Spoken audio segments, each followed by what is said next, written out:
ഞാൻ മൂത്താപ്പേരുന്നു. എന്താ അങ്ങനെ പറഞ്ഞു? ഒരു ഇഷ്ടമില്ലാത്ത പോലെ. അയാൾ ഇഷ്ടാ. ഇതേമാതിരി നക്കര സാധനം.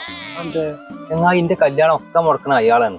അയാളെ മക്കളെ കല്യാണമൊക്കെ സൂപ്പറായി നടക്കുന്നത്. നമ്മളെ കല്യാണം ഫുള്ള് മുഖര് മുടക്കുക. എന്താണ് ഇവിടെ? ഒന്നുമില്ല, വെറുതെക്കാണ്. ഇജ്ജിങ്ങനെ വെറുതെ ഒന്നോ? അന്നെ കൊണ്ട് അതിനല്ലേ പറ്റുള്ളൂ. അതിനൊക്കെ ഇജ്ജ് എന്റെ മോനെ കണ്ടു പഠിക്കും. അവന് ഇജ്ജൊക്കെ ഒരു പ്രായല്ലേ. അവനിപ്പോ ബാംഗ്ലൂർ മാനേജറാണ്. ഇജ്ജ് ഇങ്ങനെ പാർത്തും പന്തളിച്ച് ഇങ്ങനെ നടന്നോ? അയാളൊരു അഹങ്കാരം കണ്ടില്ല ജി. ശരി തന്നെട്ടാ. അയാളൊന്നും ഒതുക്കാൻ എന്താ കാട്ടുക? അങ്ങനൊന്നും പറയരുത്, അതൊക്കെ മോശല്ലേ. അങ്ങനെ വലിയ രീതിയിലൊന്നല്ല. രണ്ടീസം അയാളൊന്ന് അടങ്ങനാക്കണം. അത് മതി. ആ, അതിനൊരു മാർഗമുണ്ട്. എന്താ? വാ പറഞ്ഞുതരാം.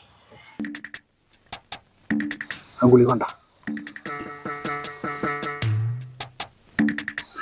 ഈ ഗുളിക വയറ്റി ചെന്നാലേ 2 ദിവസം ബാത്റൂമിൽ ഇറങ്ങൂല. പോരെ? അത് മതി, ധാരാളം. എന്നാ പിന്നെ ഇതിന്റെ കൂടുതൽ കുറച്ചും കൂടെ പഴം മേടിച്ചിട്ട് കൊണ്ടുകൊടുക്കാം. ആയിക്കോട്ടെ, ഇപ്പൊ തന്നെ പോവാ.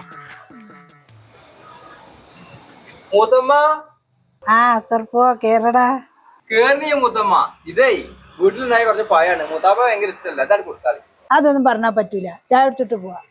എന്നാ ചായ അടിച്ചിട്ട് പോയാലോ? എന്നാ കുടിക്കാ. മൂത്താപ്പ ഇവിടെ.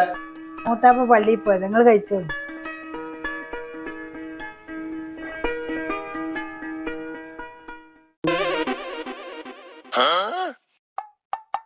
തിന്നോടി, ഇവിടെ ഒന്നും ഉണ്ടായില്ല. നിങ്ങൾ കൊടുന്ന പഴം തന്നെ.